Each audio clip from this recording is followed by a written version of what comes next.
C'est quelque chose qui peut pas s'expliquer. C'est tellement évident, mais à un moment, tu dis, putain, mais on devrait pas avoir à l'expliquer. Écoute, t'as juste envie de dire, écoute, voilà, regarde, tu vois ça, voilà. Ça. Mais putain, oh là là, la punchline, oh là là, le cut qu'il a fait, oh là là, t'as vu le sample? Oui, écoute, ça c'est le morceau original. Mais je te dis, c'est pas que j'aurais pas pu l'expliquer, c'est que c'était formidable, quoi. Il y a bien longtemps, dans une galaxie privée d'Internet, des hommes et des femmes ont renversé la table. Ils ont inventé, innové, bousculé et changé la donne, dans la musique, les images, les mots ou l'engagement. Producteurs de punk rock ou directeurs de programme, agitateurs méconnus ou femmes artistes, ils sont les défricheurs, les inventeurs et les passeurs des cultures d'aujourd'hui. Les pionniers de la pop culture se racontent dans Transmission. Olivier Cachin, par David Comeyas. Transmission. Un podcast produit par Arte Radio avec la FAB, Fonds de dotation Agnès B.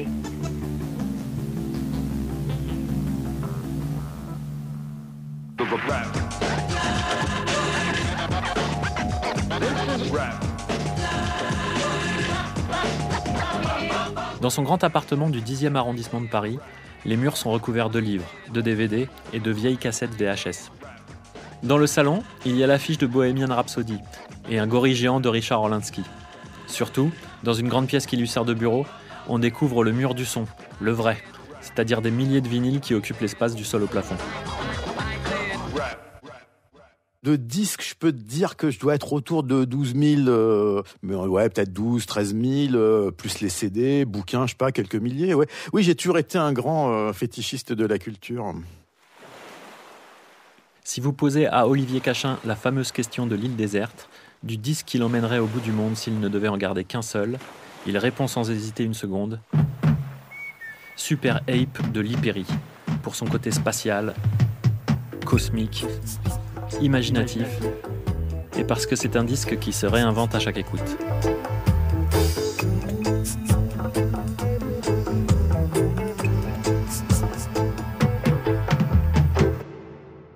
Olivier Cachin est journaliste, détenteur de la carte de presse depuis 1989. À ses débuts au Matin de Paris, il écrit sur la culture, et plus particulièrement sur la musique, la pop, la techno et toutes les musiques du monde. Quelques années plus tard, il devient rédacteur en chef de plusieurs magazines culturels, puis animateur télé sur M6, MCM, Virgin Télé. Il est aussi l'auteur de 25 livres, dont un best-seller sur Michael Jackson. Le Nouvel Observateur. Et il est impossible de lister le nombre de journaux dans lesquels il a publié. Le Matin de Paris, qui a été mon premier quotidien. Olivier Cachin est aussi le petit-fils du militant du Parti ouvrier Marcel Cachin, qu'il n'a jamais connu puisque Marcel est mort en 1958, 4 ans avant la naissance d'Olivier. Alors toujours Picsou Magazine depuis 30 ans, et puis encore quelques autres. Déjà, au niveau de mes parents, même de mes grands-parents, bon, le militantisme, ça, c'était un petit peu, tu vois, c'était un peu fini, c'était quand même beaucoup plus bourgeois, mais c'est vrai que Marcel Cachin, c'est quelqu'un qui représente vraiment une forme d'idéal communisme. Il y a cette image d'une époque où le communisme était une utopie, représentait 20% du vote en France, mais sinon, je peux pas dire que ça a vraiment une influence sur ma carrière, ni en bien ni en mal, c'était l'espèce de figure tutélaire, l'ancêtre, et puis le nom quand même, puisque j'ai le même. Toi, les banlieues rouges et les manifs populaires, t'as pas connu ça. T'es un pur produit de la capitale, non ? Alors moi, j'ai grandi avec ma mère, puisque mes parents se sont séparés quand j'étais très jeune. Dans un premier temps, rue de la Folie-Méricourt, quand j'étais tout petit, j'ai très peu de souvenirs, à part que ma chambre avait pas de fenêtre. C'est un truc tout con. Et puis très vite, dans le 17e arrondissement, du côté de la place des Ternes, où ma mère a eu son appartement, où elle est toujours d'ailleurs. Donc voilà, une enfance assez classique, voilà, avec une mère seule, et puis une femme seule, comme dirait Ayam, mais rien de particulier. J'étais pas terriblement bon ni terriblement mauvais à l'école. Enfin bon, ouais, j'ai redoublé un 3e, voilà, pour les dossiers, parce que je foutais rien. Évidemment, je préférais aller voir des concerts, écouter des disques. Et puis, je me suis intéressé à la musique très jeune et au journalisme assez tôt, quand j'étais en fac d'anglais, où j'ai eu des premiers contacts avec une nana dont le père, je crois, travaillait à l'Écran Fantastique. Et donc, j'avais fait une chronique qui n'est jamais parue sur Vidéodrome à l'époque, film de David Cronenberg. The Videodrome. Television is reality, and reality is less than television. Puis après, je suis vraiment arrivé au journalisme avec Le Matin de Paris en 85. Enfin, d'abord avec un petit fanzine parisien de rock qui s'appelait L'Équerre. Et j'ai fait des articles et je suis devenu titulaire de la rubrique musique pendant la dernière année du Matin, parce que malheureusement, ça a fermé en 88. Donc, j'ai quand même eu l'occasion d'être chef de service, enfin pas chef de service, mais chef de rubrique musique dans un quotidien national, ce qui à l'époque était... Très jeune. J'avais 23 à l'époque. Est-ce que tu te souviens de ta toute première rencontre avec un rappeur ? La première fois, en fait, où j'ai rencontré des artistes rap, et c'est là où j'ai rencontré justement Jacques Matinet, qui est décédé, qui s'occupait de la radio au Matin de Paris, c'était une espèce de conférence de presse, sauf qu'on était 3, de Run DMC. C'était un peu avant la sortie de Raising Hell. Je crois que c'était encore... oui, il n'y avait pas encore eu Raising Hell, je crois. Il y avait eu le deuxième album King of Rock. Je me rappelle que DJ Run était dans une ambiance de dog, enfin comme d'habitude, il est toujours extrêmement mal luné. Et puis donc, je me rappelle que j'étais tout content. Je dis, voilà, vous avez fait un duo avec Yellowman, parce qu'il y avait Roots Rap Reggae sur l'album. Il me dit, oh non, on l'a pas rencontré, on a eu les bandes et tout. J'étais là, ah mince, tiens. Et donc, du coup, il y a eu un petit portrait avec photo de Run DMC dans L'Équerre, donc c'était, là on était en 85. Dès le milieu des années 80, Olivier se passionne pour l'émergence du mouvement hip-hop en France et aux États-Unis, à travers ses 2 médias principaux. L'Affiche, le premier magazine de rap distribué en kiosque partout en France, et Rapline, la première émission de télé à passer des clips de Public Enemy le vendredi soir sur une chaîne nationale, M6, en 1990. Bonsoir et bienvenue à tous dans cette 16e édition de Rapline, le magazine afrocentrique du PAF, un peu spécial cette semaine puisqu'il sera entièrement dédié au rap hexagonal, c'est-à-dire le rap français. Invité sur ce plateau, une grande surprise, le posse presque intégral de 93 NTM, c'est-à-dire qui entoure le groupe Suprême NTM. En quelques années, Olivier Cachin devient le monsieur hip-hop des médias français. Il médiatise le rap, et le rap médiatise Olivier Cachin. Il participe ainsi à sa naissance commerciale, en s'imposant comme le principal relais médiatique pour promotionner les premiers rappeurs signés en maison de disques. Le rap en France est encore jeune et pur, et certains activistes de l'époque lui reprochent ouvertement de faire son beurre avec cette musique. Car il fut le premier journaliste de formation à faire du rap sa spécialité, son terrain de jeu, presque son jardin privé.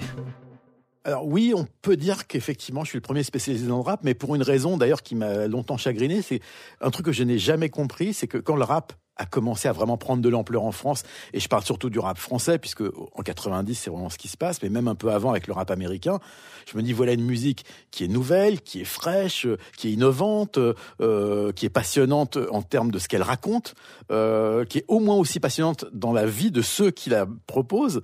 Donc évidemment, de la même façon que le rock était une aventure incroyable dans les années 60 et 70, c'est un truc qui va passionner tous les critiques. Et en fait, pas du tout. J'ai très vite compris que c'était un truc qui était reçu avec au mieux un mépris un peu dégoûté et au pire une haine farouche de la part de tous les rock critiques pour qui c'était.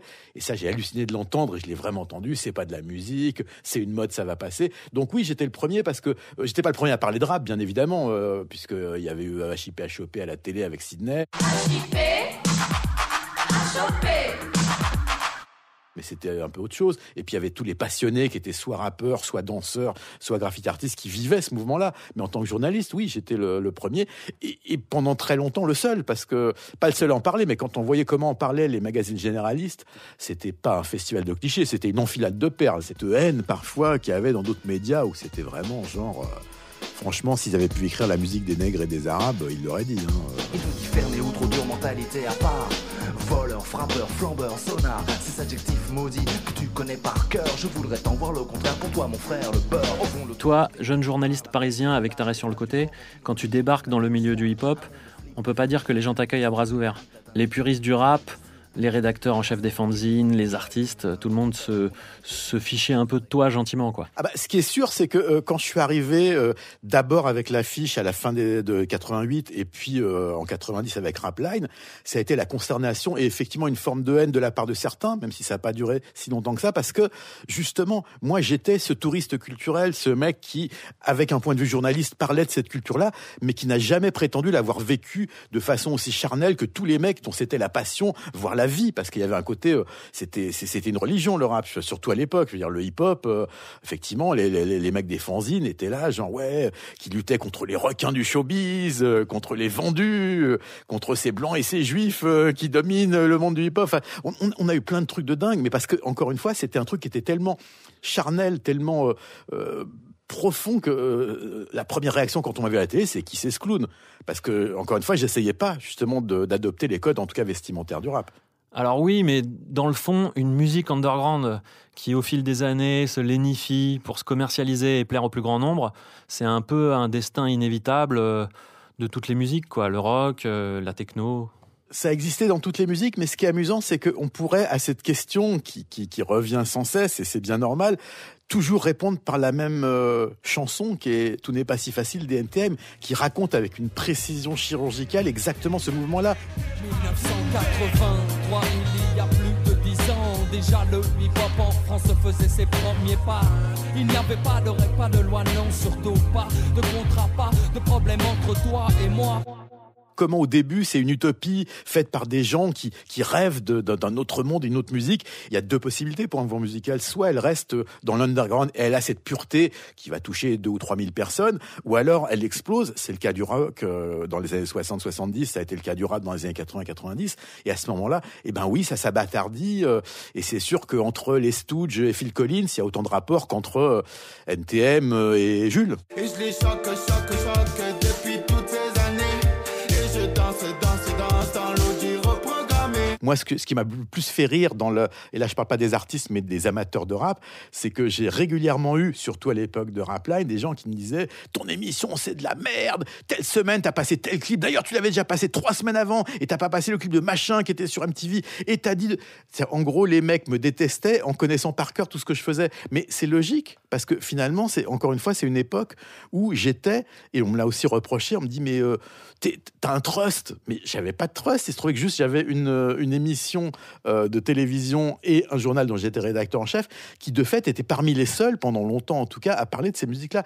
Donc ouais, j'étais dans une position de trust d'une certaine façon. Enfin bon, j'étais pas Laurent Bounot avec une radio nationale non plus. Hein. Skyrock Radio, non-stop. Moi, je me définissais pas comme ça. C'était plutôt les gens qui disaient, bah oui, voilà, le spécialiste du rap, avec cette fameuse question que j'ai aussi beaucoup entendue. Non, mais en vrai, vous écoutez quoi ? Mais vous aimez vraiment ça ? Parce qu'à une époque, c'était impensable pour les gens de se dire que j'en parlais autrement que parce que c'était une mode ou un truc. Là, ils me disaient, mais en fait, mais t'aimes vraiment ça ? Tu sais, comme un truc, genre, pour que je me dise, mais non, je déconne, bien sûr que non. Là, ça leur aurait tellement rassuré, tu vois. Et quand je fais, ah bah ouais, que je citais des paroles de chansons ou des groupes, je voyais les têtes, les yeux s'agrandir et je me dis, ah, ok. J'ai envie de savoir, qu'est-ce qui fait que toi, tu l'as senti et tu y croyais ?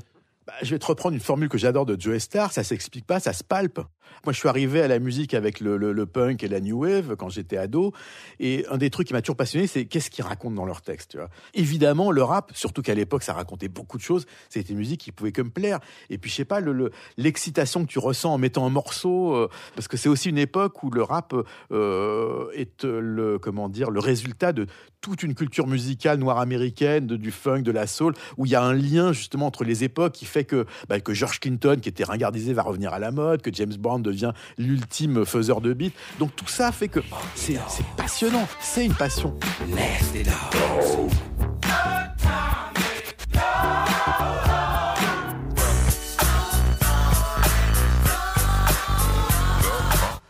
C'est quelque chose qui peut pas s'expliquer. C'est tellement évident que, enfin, justement, je dis ça, mais j'ai passé mon temps à l'expliquer justement en écrit. Mais à un moment, tu dis putain, mais on devrait pas avoir à l'expliquer. Écoute, t'as juste envie de dire écoute. Voilà, regarde, tu vois ça.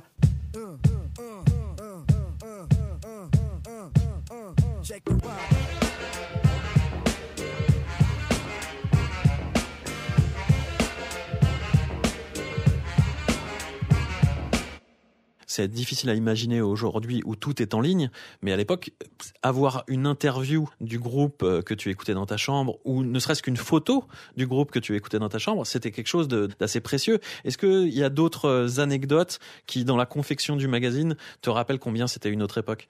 Oui, le fait que, par exemple, surtout vers la fin des années 90, être en couverture de l'affiche, c'était aujourd'hui l'équivalent de, je sais pas, du million de vues en 24 heures, pour reprendre du PNL. C'était un truc qui te mettait automatiquement au cœur du truc.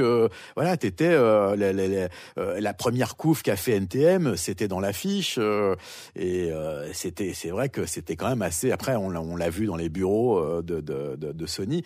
C'était un truc super important. Et aussi parce que la presse était l'unique vecteur pour ce genre de choses. Et d'ailleurs, c'est marrant parce que quand j'ai fait la bio de NTM, il y a Joey qui rappelait que avec ses potes, ils avaient vu dans un livre d'histoire une photo d'un graffiti sur un train. Ils me disent, on est resté bloqué 6 heures sur la photo.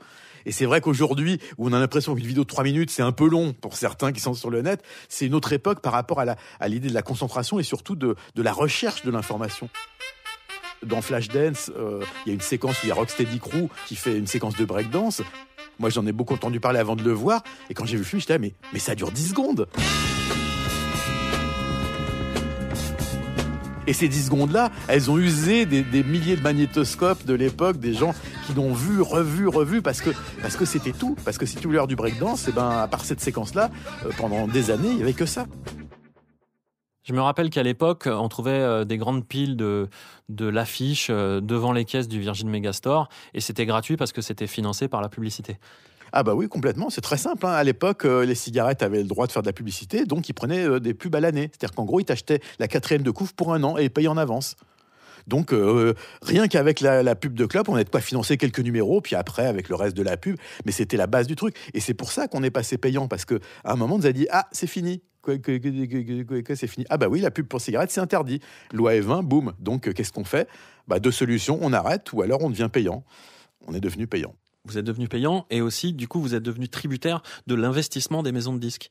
D'où un des débats qui a toujours collé à la peau de l'affiche, il y avait ce côté publi-rédactionnel. Si tu me prends une demi-page de pub, ton article sera plus long, voire certains pouvaient penser ta chronique sera meilleure.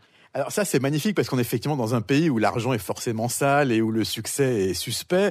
Donc, oui, bien sûr qu'on bossait avec les maisons de disques. Et comment ? Comme toutes les entreprises de presse, comme toutes les entreprises privées commerciales.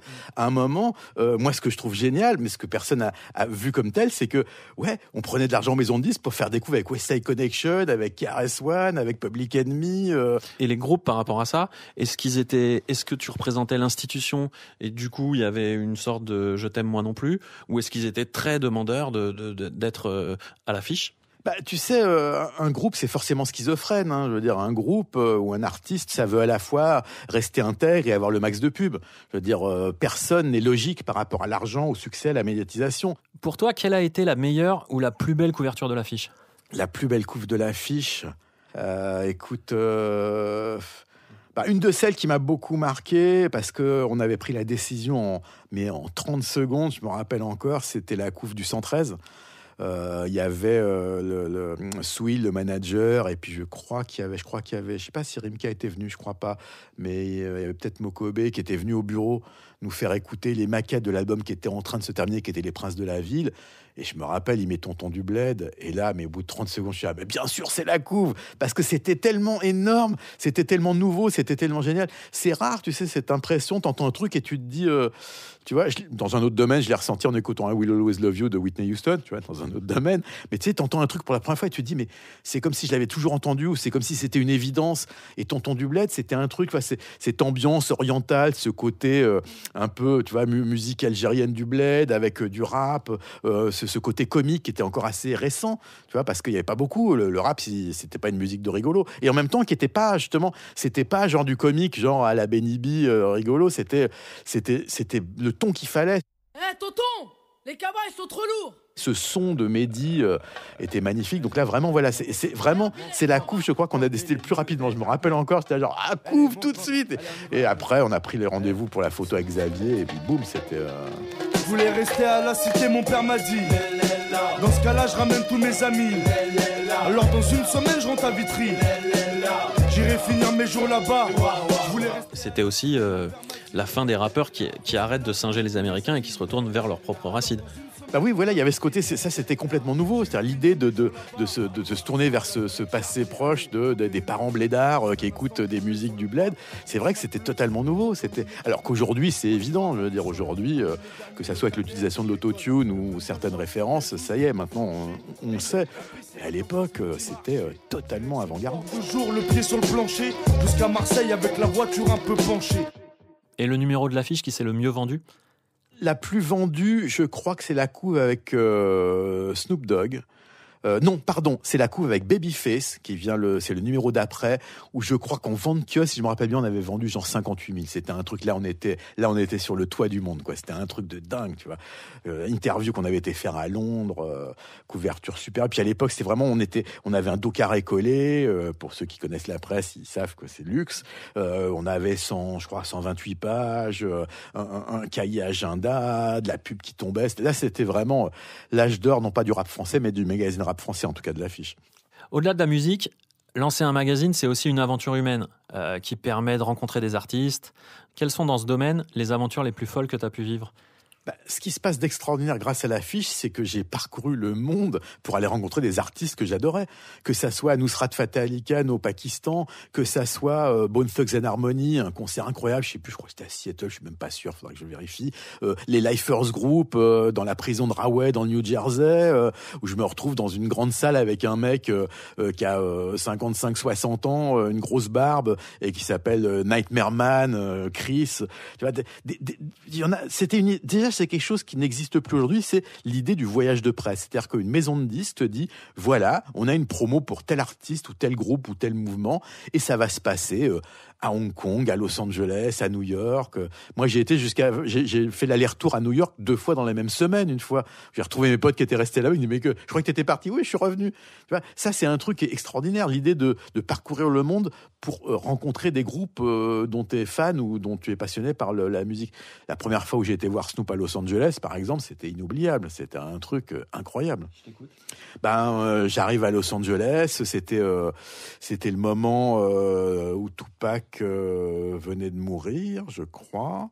J'ai rencontré Nate Dogg et je me rappelle, avant l'interview, j'étais dans une pièce où il y avait plein d'acolytes de Snoop. Il y a un moment où on parlait comme ça et je parle de Suge Knight, je cite le nom de Suge Knight et là tout le monde se tait.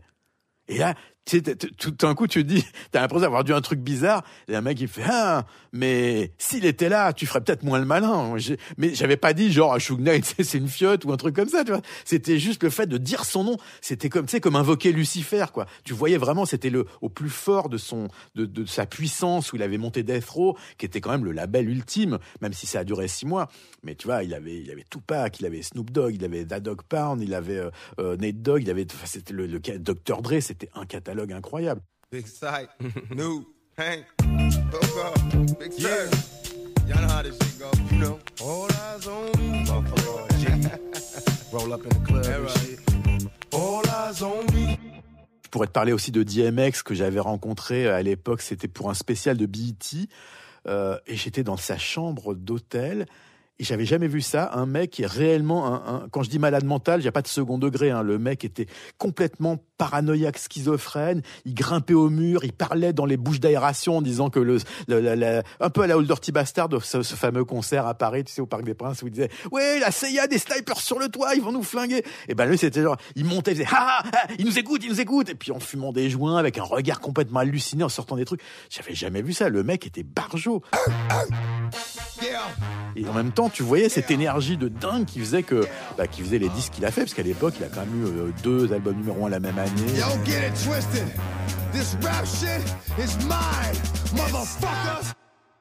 L'affiche a été un tremplin pour plein de jeunes qui débutaient à l'époque.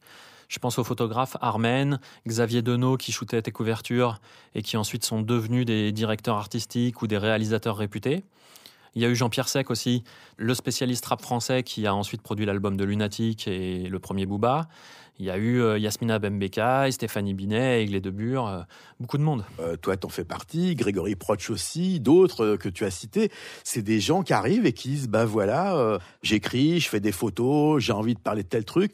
Et moi, je suis là, vas-y. En plus, comme on était dans des domaines qui étaient quand même assez peu labourés, journalistiquement parlant, moi j'avais envie de donner leur chance à tous ceux qui arrivaient. Surtout que, si tu veux, pendant très longtemps, l'affiche, et c'est pour ça que j'ai eu tellement de pseudos qui d'ailleurs étaient tous en OC, c'était un peu transparent, c'est que pendant longtemps j'étais le principal, voire l'unique rédacteur, parce qu'on n'avait pas les moyens d'avoir un budget de pigiste. Quand on a commencé à se développer, là, j'étais vraiment ravi de trouver effectivement d'autres gens qui rendaient compte de toute cette culture-là et qui, comme tu le dis, sont devenus après, ont volé de leurs propres ailes et ont fait des choses formidables. Ce que je voulais dire aussi, c'était que ces gens apportaient aussi un savoir-faire nouveau par rapport à la génération rock. Ah bah oui, de toute façon, c'était des gens qui appréciaient les artistes qui photographiaient. Donc effectivement, il y avait une symbiose de la même façon qu'il y a pu avoir à l'époque de Chris Rock ou de tous les photographes rock des années 70. Ils avaient un œil parce qu'ils aimaient cette musique. Je veux dire, quand la photographe Penny Smith fait la photo de Paul Simonon pour la couverture de London Calling, ben voilà, on sent qu'elle a la photo est floue. D'ailleurs, c'est le groupe qui l'a imposé, mais il y a un truc on se dit, voilà, c'est celle-là, et on sait maintenant que ça ne pourrait pas être une autre. De la même façon, quand t'as Xavier qui fait que ça soit Lauryn Hill, ou enfin, il y en a eu 1000. Voilà, il apporte une touche. Alors à l'époque, c'était les couleurs inversées, ce fameux truc. Donc, mais c'est vrai qu'il y avait une sensibilité. On sentait que voilà, s'il prenait en photo Jay-Z, c'était pas un fonctionnaire qui prenait en photo un artiste, c'était Xavier Dolange qui prenait Jay-Z, Jay motherfucking Z, et qui kiffait en le faisant. Et pareil avec Notorious Big, avec qui on a eu quand même une session de au moins 20 secondes, hein, puisqu'il a dit 3 photos, et une fois les 3 photos, il a commencé à hurler « J'ai dit 3 photos !» Et il était clair qu'il en voulait pas une 4e, tu vois. Transmission.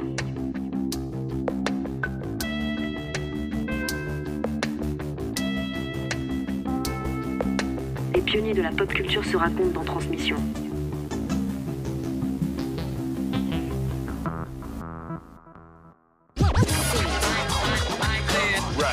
Bonsoir à tous et salutations rapologiques, c'est Rapline, le magazine afrocentrique, 46e édition, un Rapline un peu particulier puisque nous accueillons IAM, c'est-à-dire le plus grand groupe de rap français, qui vient de sortir un premier album unanimement acclamé de la planète Mars. IAM donc qui va faire sa programmation sur la Rapline ce soir avec du rap new-yorkais, du ragamuffin, du rap français. IAM en plein effet sur la Rapline. On vient d'écouter le début d'un épisode de Rapline. L'émission est née en 1990, alors qu'il y avait quand même très peu d'émissions musicales dans le PAF. Quelles sont les conditions qui ont fait que soudain, dans cet environnement pas propice du tout à la découverte, c'est devenu possible de faire une émission sur le rap à la télé ? Rapline, c'est un accident industriel, comme dirait l'autre, puisque en gros, je vais te la faire courte, M6, pour lequel je bosse déjà sur des sujets de reportage dans des émissions qui sont Avec ou sans rock et Roxane Roll, qui était présentée par Roxane Frias, qui après a fait Culture Pub. Donc je faisais des sujets sur des groupes de rock français ou américains. Et puis, comme ils ont des programmations de clips le soir, le boulevard des clips, ça s'appelait, donc il y avait des thématiques, rock, pop, black music, et dans black, il y avait un peu tous les trucs funk, rap, etc. Ça marchait bien, donc ils se sont dit, pour l'été 90, on va faire une émission qui va parler de ces musiques-là, des trucs, puisque comme c'était une télé généraliste à forte coloration musicale, c'était la promesse qui leur a valu le contrat, enfin la fréquence, je veux dire. Donc alors de préférence, on va prendre une belle nana noire. Ils n'ont pas trouvé. J'ai fait faire des essais à Lady V, qui était la compagne à l'époque de Cool Chain, mais ça n'a pas fonctionné. Et puis moi, je dis, moi, je peux le faire. Alors, ils étaient un peu déçus de ne pas avoir quelqu'un d'un peu plus typé. Parce qu'ils disaient, mais tu veux pas t'habiller un peu? Tu veux pas mettre une casquette? Là, pour le coup, c'était eux qui auraient bien voulu. Je dis non, donc je l'ai fait pour une émission qui devait être donc pendant l'été 90. Donc 10 émissions, voilà, 0 budget. Puis, à la rentrée, c'était genre, tiens, il y a eu pas mal de presse, parce qu'évidemment, pendant l'été, il y a eu plein d'articles sur genre le rap, et à chaque fois relié à Rapline. Donc, on a été prolongé de septembre à décembre, avec un petit peu plus d'argent, quelques reportages. C'est là où on a commencé à tourner nos premiers clips, Assassin, Solar, NTM, Ministère Amer, etc.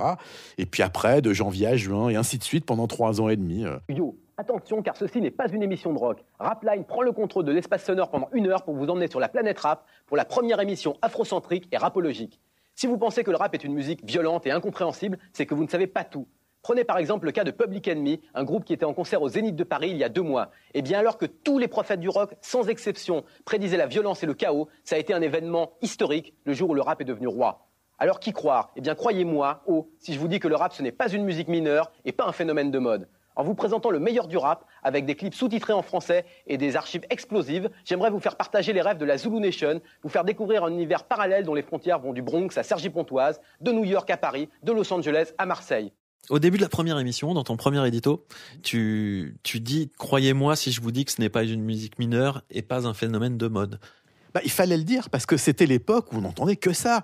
Votre truc, là, avec les danses avec les mains, les mouvements, c'était, pour plein de gens, c'était une anomalie. C'était le bug dans la Matrix, quoi. Ça pouvait pas durer. En plus, il y en avait déjà eu pendant un an avec Sydney, là, qui dansait sur des cartons avec les gants blancs. Donc c'est bon, ça va, stop. Bonjour, les frères et sœurs. Aujourd'hui, je parle comme un ascenseur. J'ai besoin de ça pour prendre de la hauteur. Ça, c'est juste pour faire un peu de rime. OK.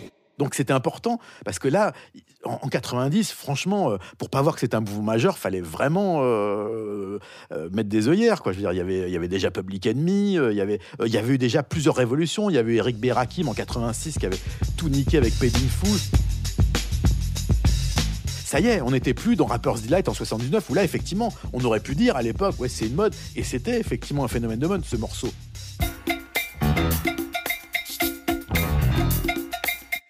La suite a montré qu'il y avait un vrai mouvement. Mais en 90, le moins qu'on puisse dire, c'est que M6, c'est pas qu'elle croyait pas beaucoup à Rapline, c'est que pour elle, c'était une virgule tout en bas de leur compte annuel. C'est-à-dire que il y avait aucun enjeu. Donc du coup, effectivement, alors ouais, on squattait les studios. Des fois, on se faisait d'ailleurs virer par l'info au tout début. C'est genre il y en a qui bossent ici là, aux petites conneries là, ça va. Avec les maisons de disques, c'était simple parce que il y a un truc qui nous a beaucoup aidé parce qu'on n'avait pas accès à énormément de clips parce que pas beaucoup de choses sortaient en France. Et un des trucs qu'on faisait, c'est qu'il y avait Warner, qui à l'époque était dans le 16e, recevait par faisceau tous les mois toutes les nouveautés américaines sur des grosses cassettes humatiques qui stockaient dans un placard. Et donc, moi, j'avais découvert ça, puis je regarde, je fais, attends, Ice-T, Hijack, Big Daddy Kane, tous les clips américains qui sortaient pas. Donc, on en rempruntait les cassettes, on faisait des copies bêta, et on diffusait des clips, mais de morceaux qui ne sortaient jamais en France. Au bout d'un an, on a commencé à avoir des voyages de presse, justement, je crois que le premier, c'était Kid Frost. Je me rappelle parce que j'avais plus passé de temps en trajet pour aller à Los Angeles aller-retour que sur place. Mais on avait fait Kid Frost dans son quartier de East Los Angeles, où il était tout content quand on avait trouvé une douille de balle par terre. Il fait « Ah, t'as vu, c'est chaud ici !» Et puis après, il y en a eu d'autres à Londres, aux États-Unis, mais avec le M6, oui, on était tolérés, quoi. C'était... eux, ils en avaient... de toute façon, t'as qu'à voir les horaires. Hein. Je crois que le plus tard où on est passé, ça devait être 1h45 du matin, hein, quand même. Et après, ce qui a commencé à vraiment... faire parler de l'émission, c'était les reportages chez les rappeurs, souvent, et les tournages de clips. Comme les rappeurs la plupart n'étaient même pas signés, même dans des petits labels, en fait, le clip, c'était Olivier Cachin et l'équipe d'M6 qui venaient le tourner sur un bout de trottoir, souvent. Voilà, c'est ça. On faisait effectivement ce qu'on appelait des clips Rapline. C'était des tournages. Alors, on tournait de 2, 3, des fois un peu plus playback. Et puis avec des images d'illustration. Alors des fois c'était un peu plus sophistiqué. Par exemple pour Dynasty, Le Temps passe. Je me rappelle Jean-François Montmirel, le réalisateur, avait passé des nuits, mais littéralement des nuits, à aller filmer des horloges et dans la ville, à Paris ou ailleurs. Enfin tout un boulot parce que tout le monde s'impliquait beaucoup quand même, que ça soit Jean-François Montmirel, François Bergeron, Sylvain Bergère. Pour nous, c'était juste, on reçoit le morceau de Ministère amer, Traître, on se dit, putain, c'est génial, faut le passer. Oui, mais on a une télé. Eh ben, on va tourner le clip. Et effectivement, le clip de Traître qu'on revoit régulièrement, qu'on pourrait d'ailleurs plus refaire aujourd'hui, hein, je pense à la fin où les mecs en djellaba avec les Corans dans les rues de Sarcelles, c'était quand même magique, quoi. Surtout que, petite anecdote que j'ai pas beaucoup racontée, le réalisateur Sylvain Bergère, il arrive pour le tournage, alors, c'est un grand blond aux yeux bleus qui avait mis son plus beau bomber ce jour-là pour aller dans le marché de Sarcelles. Ils ont dit « T'es vraiment sûr, Sylvain ?» Un tournage mémorable à raconter ? Tous les tournages étaient mémorables, mais je dirais que peut-être un des plus mémorables, c'était un des premiers, c'était le tournage du clip du Pouvoir avec NTM.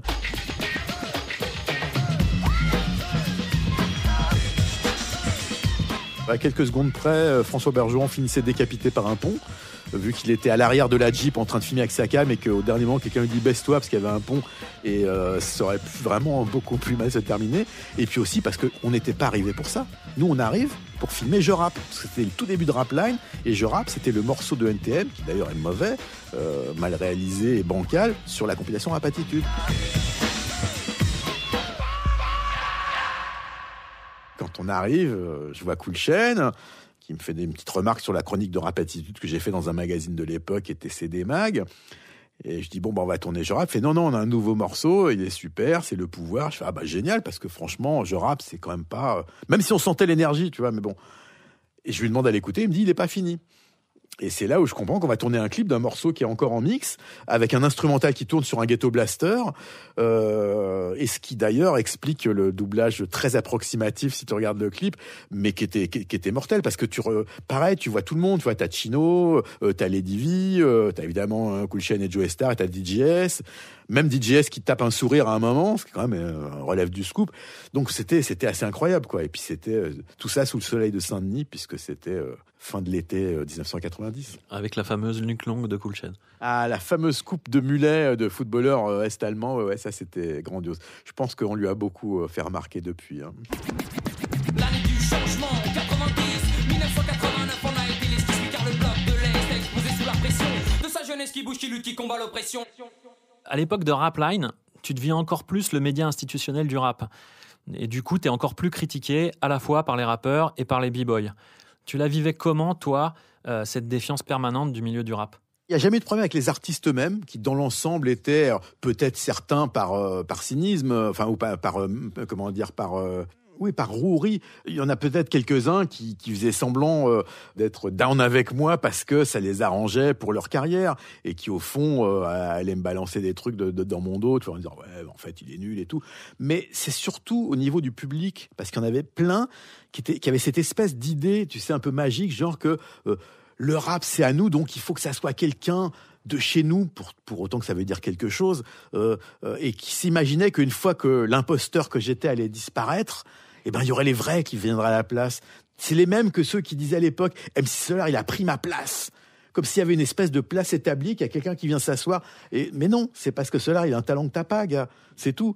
Alors moi, je sais pas s'il y avait un talent que d'autres n'avaient pas, mais en tout cas, je crois que j'étais surtout un des rares qui maîtrisait les codes du journalisme, qui savait écrire, qui savait présenter. Et c'est aussi pour ça que j'étais là. Et puis parce que j'avais une connaissance. C'est d'ailleurs marrant parce que paradoxalement, c'est une fois que Rapline s'est terminé, qu'il y a plein de gens. Moi, j'en ai vu après qui me disaient, ouais, tu sais, on te critiquait beaucoup, mais en fait, on t'aimait bien parce qu'il y a toujours un rapport amoureux, mais surtout qui disaient, mais en fait, on a compris après coup que, ben ouais, en fait, c'est pas t'as pris la place de personne puisque personne est venu après toi. C'est vrai qu'il y a quand même eu, tu vois, il a fallu attendre Internet pour qu'il y ait du rap médiatiquement, mais à la télé, il n'y a pas eu grand-chose après Rapline. Hein. Même Joe Star, qui était le premier à t'envoyer des vannes en direct sur tes costards ou sur tes questions, finalement, aujourd'hui, tu signes la biographie d'NTM. Bah oui, et puis voilà, moi, de toute façon, Joe Star, c'est un de mes premiers badges d'honneur, c'est quand il a dit, il s'habille peut-être de façon chelou, mais il dit pas trop de conneries, ce qui en langage Joe Starien est une espèce de légion d'honneur. Hein. De toute façon, si j'avais été là par, cynisme ou intérêt, j'aurais continué la télé en faisant des jeux ou d'autres choses, tu vois, mais bon, il s'est avéré que, ça n'a pas été le cas. Toi, tu ne t'es jamais travesti. Tu as toujours gardé tes costards, tes pins. D'autres journalistes de ta génération, tout d'un coup, alors qu'ils étaient plutôt Étienne Dao et compagnie, mettent des baskets, des sweats à capuche. Est-ce que, voilà, toi, tu as fait plutôt le choix inverse? Culturellement, pour moi, ça aurait été me travestir que de m'habiller en sportswear. Chose que j'ai toujours détesté le sport. Je suis très Churchill sur le côté, jamais de sport. Donc, et puis j'ai jamais habité en banlieue, j'ai jamais passé le permis de conduire. Donc tout ce côté esthétique de la culture hip-hop, c'est jamais ce qui m'intéressait. Moi, j'ai jamais collectionné les sneakers. Je ne ferai jamais de documentaire ou de sujet sur les baskets.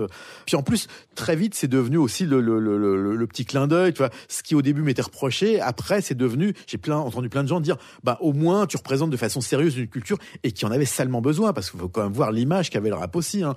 Puis franchement, j'ai toujours préféré les costumes en lin aux survêtements peau de pêche. Hein. Quel est le meilleur souvenir des années Rapline? Il y en a plein, je te dis peut-être... Un des très bons, c'était l'interview de Ministère Amer, pas celui quand on avait tourné le clip de Traître, mais celui où on avait fait SOS, le morceau de Stomy.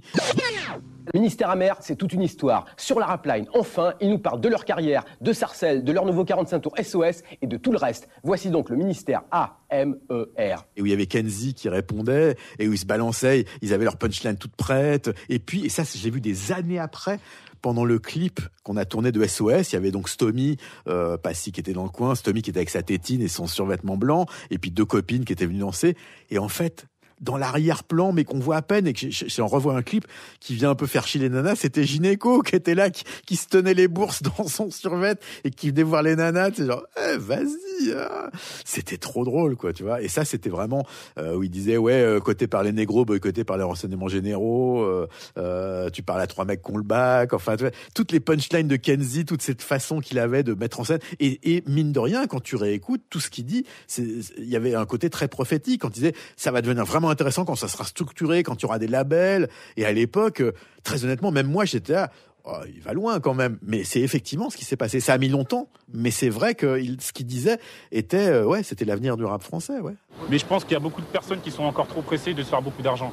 Et il y a beaucoup de rivalité entre les rappeurs, justement, parce que comme ça devient de plus en plus dur à avoir des groupes qui sortent complètement du contexte, trop de personnes se mangent dessus et parlent sur les autres, et il y a beaucoup de rivalité. Voilà, quoi. Mais bientôt, plus tard, quand les premiers rappeurs, ceux qui ont sorti leur album maintenant, nous compris, on aura fait assez d'argent pour produire d'autres groupes, là, ça commencera à être intéressant. Parce que là, ça sera carrément des petites structures de production parallèles à ce qui existe déjà. Et ça sera fort. Doc Gynéco, vous avez été très proche, tu as écrit ses chroniques chez Fogiel, et tu voues un véritable culte à son premier album, Première Consultation. Pourquoi ? D'abord, je suis pas tout seul. Je pense qu'il y a beaucoup de gens qui pensent que dans les chefs-d'œuvre du rap français, en tout cas ceux de l'âge d'or, il y a Première Consultation, comme il y a l'École du micro d'argent, comme il y a Mauvais Oeil, comme il y en a quelques autres, ou Opéra Puccino. Si on s'arrête aux années 90, en tout cas, ceux-là, c'est des bornes essentielles. Pour moi, c'est un visionnaire parce que c'est le premier qui a justement introduit l'idée. Classez-moi dans la variette. Quand tu penses à ce qu'est devenu le rap français en 2020, c'était en 96 quand même, c'est pas mal. Et puis, je sais pas, il y avait une fraîcheur dans cet album, que ça soit au niveau des textes, cette espèce de politesse du désespoir qui était son humour assassin. Faire un tube avec un morceau sur le suicide, c'est quand même assez extraordinaire. Et puis même tout, l'orchestration, le fait d'aller à Los Angeles, des morceaux comme Les Filles du Move, Devine qui vient chez toi, Viens voir le docteur, qui était le single, Nirvana dans ma rue, tout est historique.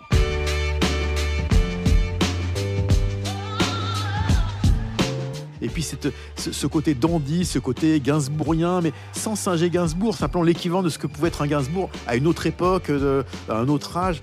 Pour moi, c'est un album quasi parfait, c'est un sans faute.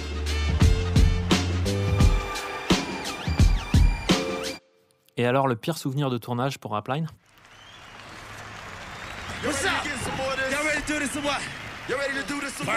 Eh bien écoute, là je peux te le dire très précisément, c'était un des derniers tournages qu'on a fait, on était en 93, c'était le concert de Redman et Das FX qui était à la Cigale.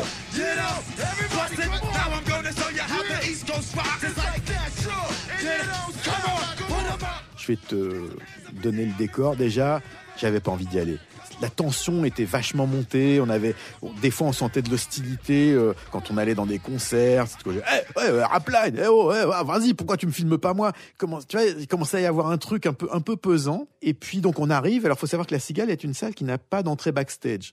Donc on arrive, on devait faire les interviews. Au début, c'était en après-midi, puis ça a été repoussé. Ils venaient à 18h et on arrive et il y avait déjà genre 200, 300 personnes devant l'entrée de la Cigale. Donc on doit se frayer un chemin à travers la foule, les gens qui attendent de rentrer. Parce il y avait un réalisateur, un preneur de son, un assistant, donc on était 4 ou 5. On rentre, on s'installe sur la console. Donc on nous dit que finalement les interviews seront après le concert. Et là, le concert commence. Redman, c'était... En fait, il avait une nana qui s'appelait Hurricane G, qui était en fait sa meuf à l'époque, il faisait les bacs, et il y a des mecs au balcon qui lui crachaient dessus. Donc à un moment, t'as quand même Redman qui a quitté la scène, qui a traversé la salle, je l'ai appris après, et qui a dû être maîtrisé par 4 ou 5 des Buffalo, qui étaient le service de sécurité, parce qu'il avait enlevé un pylône et il voulait aller défoncer les mecs au balcon, et je pense sérieusement qu'il leur aurait ouvert le crâne en deux. C'était super chaud, donc je dis vas-y, on va en coulisses, et puis c'est là où on devait faire les interviews de Redman. Et arrivé en coulisses, on voit la poubelle renversée. On apprend après que c'est Redman qui l'a défoncé. Il y a un mec qui me balance un verre de bière quand on passe par le bar du rez-de-chaussée de la Cigale. Donc on se bat en courant. Le mec, on le retrouve dans les coulisses. Il commence à m'insulter en disant ouais, t'es un salopard ou je sais pas trop quoi. Enfin, c'était vraiment une ambiance. Et là, on arrive dans la loge de Redman. Et là, c'était une vision hallucinante. Redman qui était assis quasiment allongé en état de choc, il avait les yeux qui tremblaient comme ça, il y avait Hurricane J qui était derrière lui et qui lui massait sa grosse afro comme ça.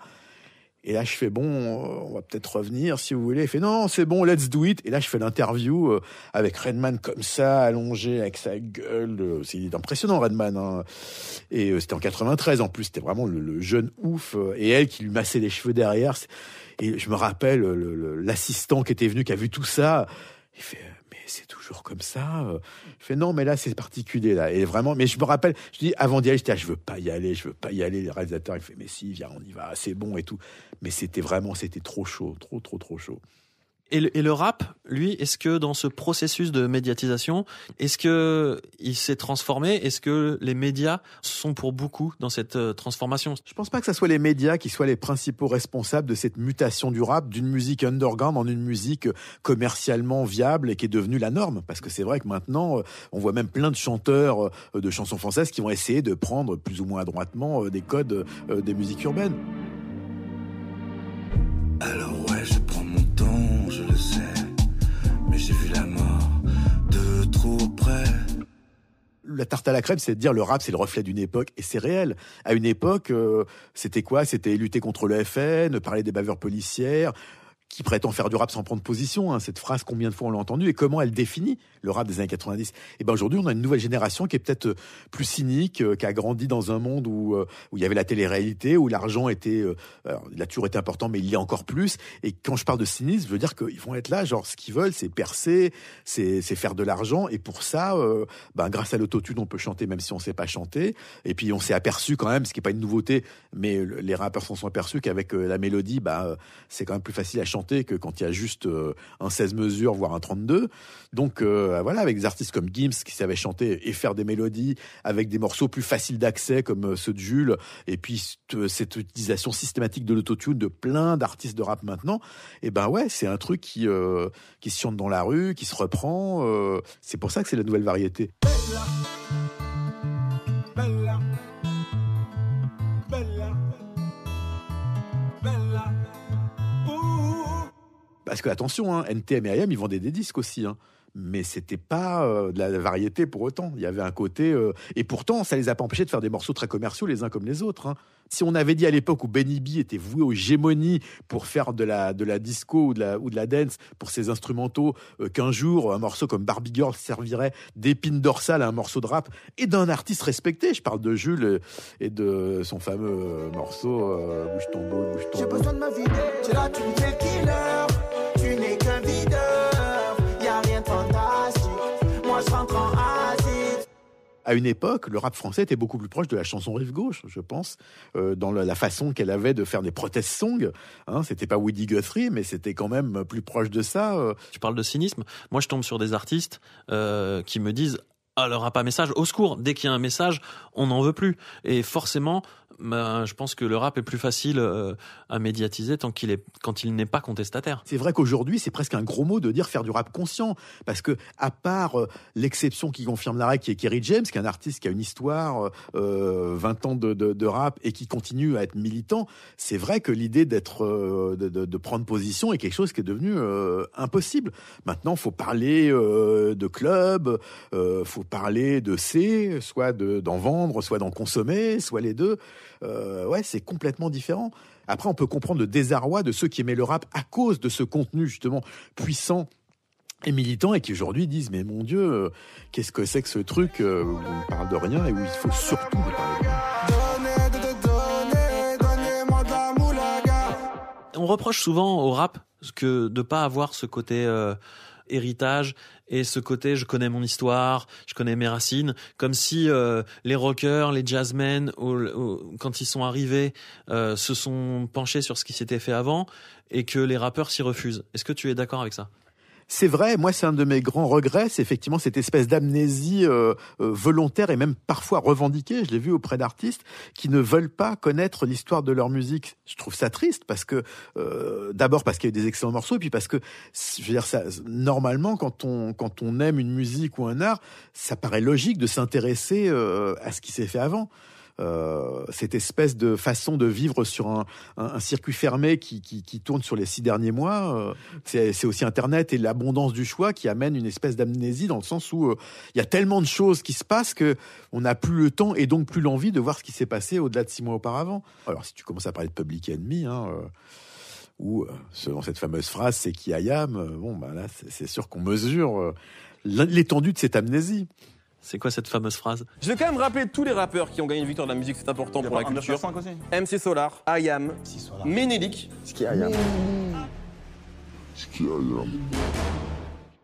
Bah, Kobalade pendant Rap Jeu, bien sûr. Et de ce que j'ai entendu, il a même été plus loin, puisqu'après, je crois dans une autre émission, il dit, mais arrêtez de me faire chier, je sais pas c'est qui ce mec, I Am. Ce qui est encore, mais voilà. Mais après, en même temps, on va dire, est-ce qu'on demandait à Johnny Hallyday de commenter le conflit israélo-palestinien? Non, je veux dire, un artiste de variété, c'est quelqu'un qui chante et on lui demande pas forcément d'avoir fait HEC. Alors, et avec lui, une autre légende, il faut bien le dire, la plus longue carrière de l'histoire du rap, puisqu'il est là depuis Mitterrand. Eh oui. C'est vrai, tout ça est réel. C'est le seul homme au monde qui aime les cravates texanes, encore plus que Bobby Sixkiller. Il a écrit dans Radical et Picsou Magazine. Bienvenue à mon père, Olivier Cachin. Salut fiston. Tu l'avais préparé celle-ci. Ah, spontané, comme tout. J'ai cité Virgil Abloh et Picsou Magazine. On peut dire que cet épisode est réussi. Rap Jeu peut commencer. On vient d'écouter un extrait de Rap Jeu, l'émission de Mehdi Maizi dans laquelle tu étais récemment invité. On a entendu qu'il te présente en t'appelant papa. Tu lui réponds en l'appelant fiston. Nous, on fait un podcast qui s'appelle Transmission. Donc, je voulais savoir si c'était une petite taquinerie sur le moment ou si tu reconnaissais vraiment une filiation avec Mehdi. Oui, il y a cette connexion parce qu'effectivement, comme tu dis, on a beaucoup de points communs, même si c'est 2 époques et 2 âges différents, vu que quand même quelques décennies nous séparent. Mais il y met tellement de cœur et il arrive tellement à trouver justement le truc pour valoriser un artiste. Et ça, j'aime bien, tu vois. C'est une forme de journalisme militant, si on peut dire. Mais c'est important de transmettre une passion parce que de toute façon, pour parler de cette musique, si t'as pas de passion, c'est vrai que c'est assez compliqué. Et donc lui, c'est quelqu'un que j'apprécie beaucoup parce qu'il a de l'humour, il a de la distance et puis c'est quand même aussi un bon journaliste, même s'il n'a pas cette formation-là. Alors, tu terminais tes éditos de l'affiche et tes émissions de télé Rapline avec l'expression « tchaxo ». C'est même encore comme ça que tu signes tes mails aujourd'hui et souvent que tu termines les conversations. Mais je crois que personne n'a jamais su ce que ça voulait dire. Ben, tchax ou tchaxo, ouais, c'est une façon de dire au revoir avec un petit côté onomatopée. Ça vient d'un ami disparu qui s'appelle Lucio Mad, le prof Lu. Voilà, c'est juste un petit clin d'œil. Effectivement, c'est devenu un peu le gimmick de Rapline, comme ressortent régulièrement des conducteurs de bus ou de taxi. Hey, tchaxo!